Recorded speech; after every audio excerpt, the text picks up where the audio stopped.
Your parents loved you and still left you broken. Here's why. You texted your mom something real, something that had been sitting heavy on your chest for weeks, maybe months. You finally said it. You let yourself be vulnerable. And she replied, "Oh, honey, I hope you feel better. Anyways, you want to hear what happened to me today?" Yeah, that. Or maybe it was your dad. He was clearly, obviously, completely wrong, and you waited. You waited for the apology that would finally make you feel like you mattered, like your feelings counted, like you were seen, and it never came. Not once, not even when you were standing right in front of him with tears on your face. Because in his world, parents don't apologize to their kids. That's just not how it works. Except you're not a kid anymore. You're an adult. You have your own bills, your own responsibilities, maybe your own kids. And somehow, it still hurts the exact same way it did when you were 8 years old sitting at the kitchen table wondering what you did wrong. That feeling you just got reading that? There's a reason it's still there. And it is not because you're too sensitive. It's not because you can't let things go. It's not because you're weak, or dramatic, or broken in some unfixable way. It's because nobody ever sat you down, looked you in the eye, and told you what was actually happening in that house. Nobody ever gave you a name for it. Nobody ever said this wasn't normal and it wasn't your fault. Until now. Because there is a name for it. Psychologists call it emotional immaturity. And before you close this video thinking, "My parents weren't that bad," I need you to stay with me for a minute. Because emotionally immature doesn't mean monster. It doesn't mean abusive, though sometimes it was. It doesn't even mean unloving. Some of these parents worked double shifts. Some of them sacrificed things you'll never fully understand. Some of them genuinely, truly, deeply loved you, and they still failed you in the exact way I'm about to describe.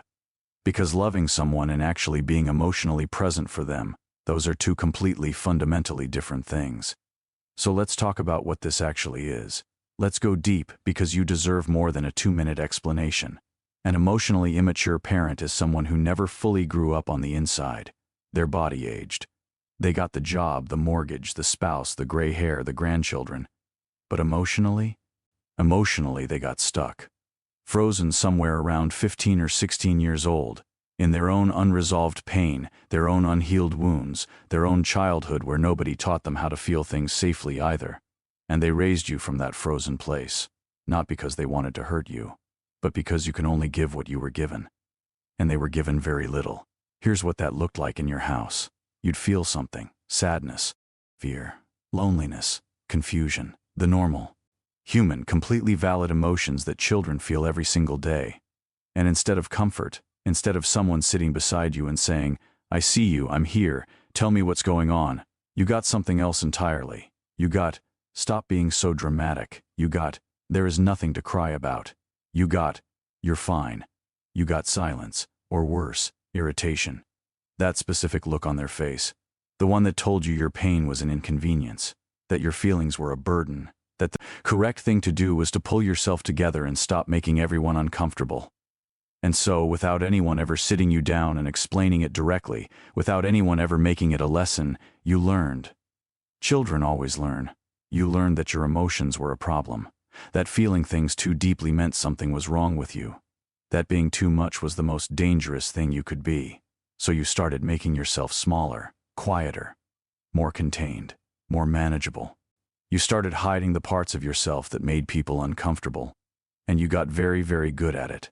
And you carried that skill, that survival skill, into every relationship you've had since then. Into your friendships, where you give and give and give but struggle to ask for anything back. Into your romantic relationships, where you apologize for having needs. Into your workplace, where you work twice as hard as everyone else because somewhere deep down you still believe you have to earn your right to exist in a room. You didn't choose any of that. It was installed in you before you had any say in the matter. But let's go even deeper, because there are so many different ways this showed up, and I want you to recognize yours. Maybe it wasn't the dismissal that got you. Maybe it was the atmosphere. The way the whole house would shift when one parent walked through the door in a bad mood. You didn't need them to say anything. You could feel it before they even spoke. Energy would change. Everyone would get quiet. Your stomach would drop. And without realizing it, your whole nervous system would go on high alert, scanning, assessing, trying to figure out how bad it was going to be and what you needed to do to manage it. That's called hypervigilance. And it's exhausting. And if you grew up in a house where the emotional weather was controlled by someone who never learned to regulate their own feelings, you developed hypervigilance as a survival mechanism. You became an expert emotional forecaster before you were even old enough to understand what emotions really were. People look at you now and call it emotional intelligence. They say, "You're so perceptive, you always know how people are feeling." And you smile because it sounds like a compliment. But let's be honest about where that actually came from. That hyper-awareness wasn't a gift you were born with. It was a skill you were forced to build. Because your safety depended on it. Because predicting the emotional state of an unstable adult was how you stayed out of harm's way. You learned to read the room because you had to. And now you can't turn it off. Not at work, not with your partner, not with your friends, not even when you're alone and exhausted and desperately wishing your brain would just rest. And then there's another version of this that doesn't get talked about enough. The parentified child. Maybe you were the one who became the emotional support. Maybe mom would come to you with her problems. Maybe she'd cry in front of you about things no child should have to hold. Maybe she'd talk to you about the marriage, about money, about how hard life was, and you'd sit there nodding, taking it all in, becoming her therapist at 9 years old. And you felt special in a way. You felt trusted, you felt close to her, but underneath that closeness was a weight that was crushing you, because that was never your job to carry. A parent is supposed to be the container for a child's emotions, not the other way around.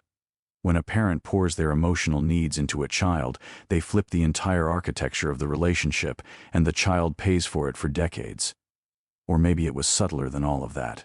Maybe your parents weren't visibly volatile. Maybe the house wasn't dramatic or chaotic. Maybe everything looked fine from the outside. The lawn was mowed, dinner was on the table, Christmas was nice. But there was this unspoken rule that you couldn't quite name. Real emotions didn't happen here. Not the painful ones. Not the complicated ones. Not the ones that required anyone to actually slow down and be present with discomfort. Everything was fine. Always fine. And if it wasn't fine, you figured out how to make it look fine, because that was what was required of you. And so you became an expert at performing okayness. You learned to smile at the right moments. To say, "I'm fine," before anyone even finished asking. To hold yourself together in public and fall apart only when you were completely alone in the dark, where no one could see. And over time you got so good at it that you started to lose track of what you actually felt underneath the performance. Because the performance became the personality, the mask became the face. And now, years later, people look at you and say, "You always seem so put together." And there's a part of you that wants to laugh. Or cry. Because if they only knew how many nights you lay awake wondering why you feel so disconnected from yourself, why intimacy feels terrifying, why you can sit in a room full of people who love you and still feel completely, utterly alone. That's not a character flaw. That's the logical outcome of growing up in a place where your inner world was never made safe. Now here's the part that I really need you to understand, because this one changed everything for me when I finally got it. They needed you to be okay. Not for your sake. For theirs. Pain made them uncomfortable. Your tears made them feel like they were failing. Your sadness was a mirror they didn't want to look into. So instead of sitting with you in the discomfort, instead of doing the brave, difficult, loving thing of just being present with your pain, they rushed you through it. They bypassed it. They minimized it.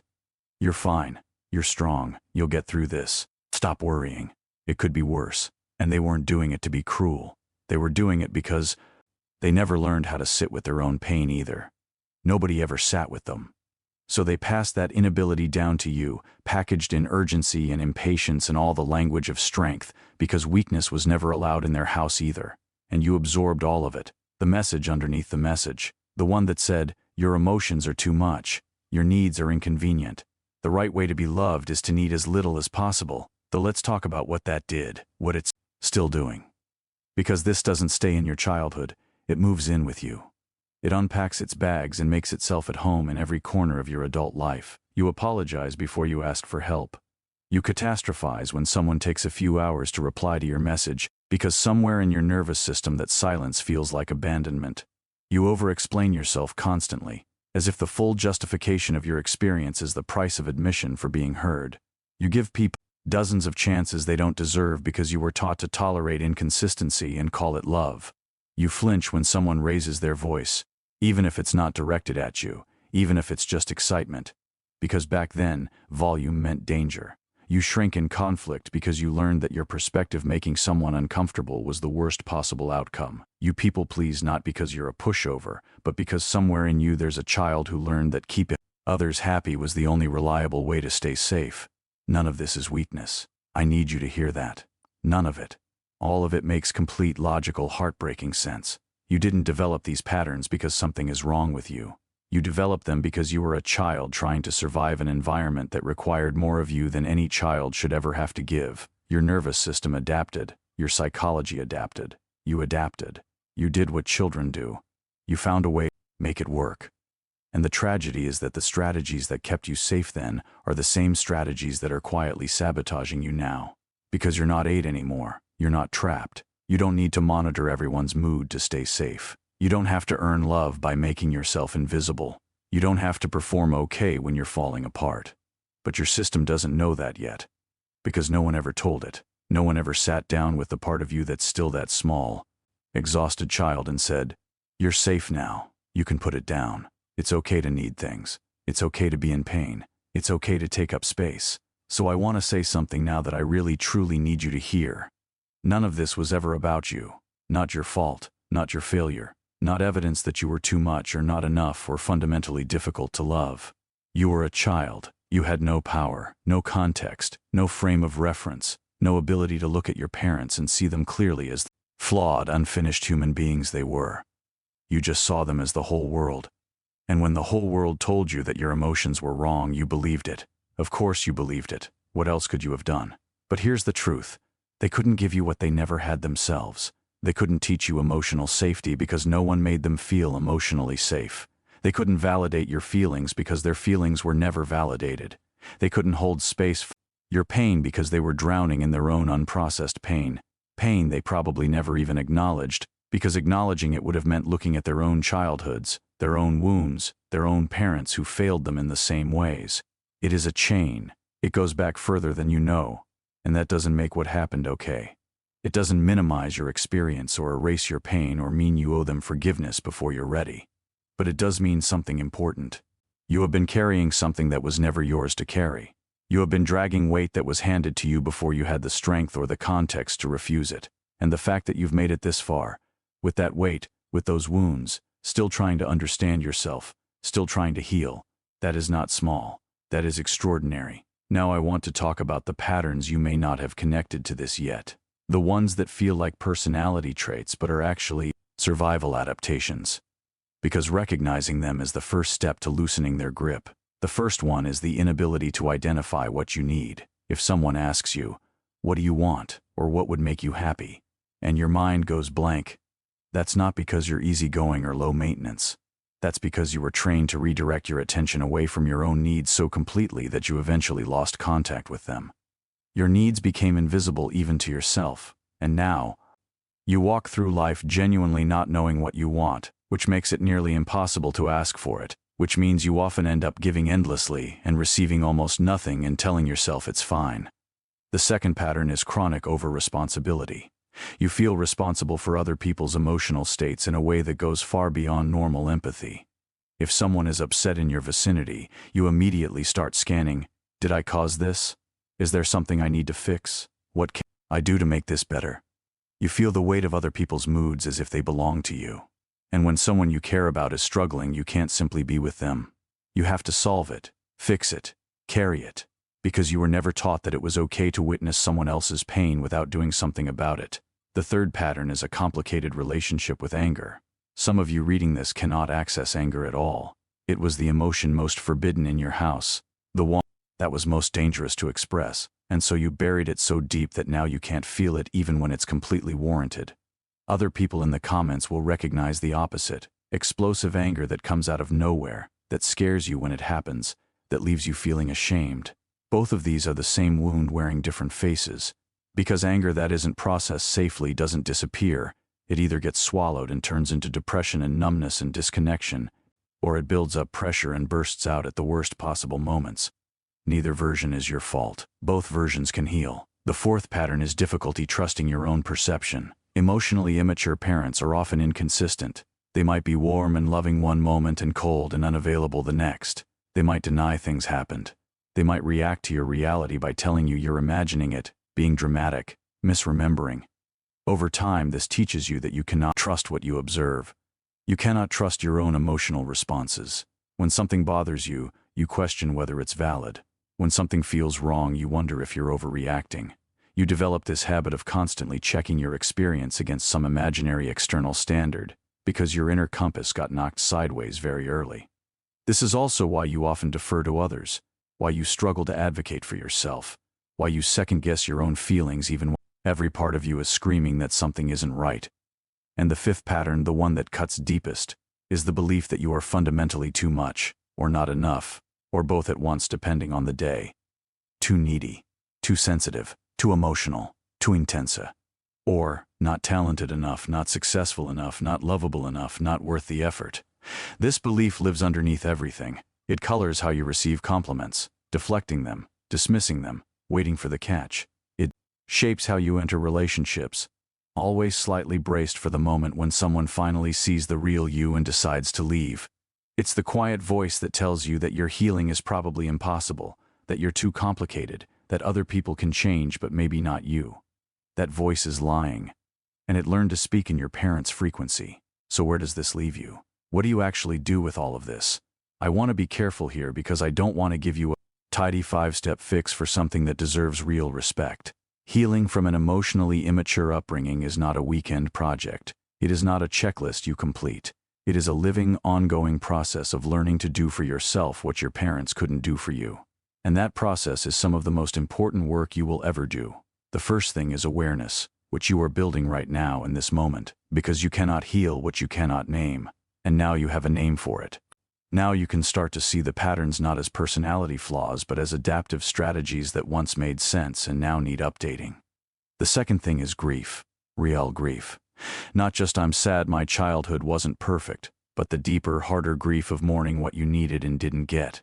The mother who should have held you when you cried, the father who should have said he was sorry, the house that should have been safe, the childhood where you should never have had to earn your right to exist. That grief is real and it is valid and it has to go somewhere. If you don't let it move through you, it will keep moving through your relationships, your choices, your body. The third thing, and I say this with complete sincerity, is that most people doing this level of healing benefit enormously from working with a therapist who understands attachment and developmental trauma. Not because you're broken, because you deserve a guide, because some of what got installed in you happened before you had language, before you had the ability to think critically about it, and unpacking it often requires a different kind of conversation than you can have with a friend or a podcast, or even with yourself. The fourth thing is community, finding other people who are doing this work. People who don't flinch when you talk about your family, people who understand why healing is hard, people who won't rush you through your pain, because one of the deepest wounds of an emotionally immature upbringing is isolation. The sense that your experience is uniquely shameful, uniquely strange, that no one else would understand, and that isolation is broken every single time you hear someone describe your experience and feel less alone. Which brings me back to you, right here, right now. The fact that you are here, watching this, reading these words, sitting with this discomfort instead of running from it, already means you are doing something your parents never did. You are choosing to look. You are choosing to understand. You are choosing to break the cycle instead of just passing it on, which is what most people do, because it's far easier to stay unconscious than to wake up. That choice is not small. That choice is enormous. That choice is in the most literal sense where the cycle ends. And I want to ask you one thing before you go. Just one thing. Because this community is built on honesty, and I believe that reading someone else's words makes you feel less alone in a way that nothing else quite can. Which part of this felt the most like your story? Was it the dismissal? The emotions that got shut down before they had room to breathe? Was it the eggshells? The hypervigilance? The constant reading of the room? The way your whole body would tense when a certain car pulled into the driveway? Was it the parentification? Being the one who held everyone else's feelings while yours went unacknowledged? Was it the performance of okayness? The mask you built so well you're not sure anymore what's underneath it? Was it the invisible needs? The blank when someone asks what you want? Was it that quiet, persistent belief that you are too much, or not enough, or somehow fundamentally hard to love? Tell me in the comments. Not for me. For the person reading the comments at 2 in the morning wondering if anyone else feels exactly the way they feel. Because sometimes that's everything. Sometimes that's the whole point. If this video found you at the right moment, and if it did, you'll know, send it to someone who needs it. You don't have to write a message. You don't have to explain. Just send it. Because sometimes the most powerful thing you can do for someone is say, I see you. I found something that might help. You are not alone in this. And if you want more of this, real conversations about the things that live underneath the surface, the things most people never say out loud, subscribe to Unspoken Mind. This is what we do here. We name the unnamed. We sit with the uncomfortable. We refuse to rush each other through the pain. I'll see you in the next one. Take care of yourself. And I mean that, not as a sign-off, not as a formality, as a genuine instruction. Take care of yourself. You've been taking care of everyone else for a very long time.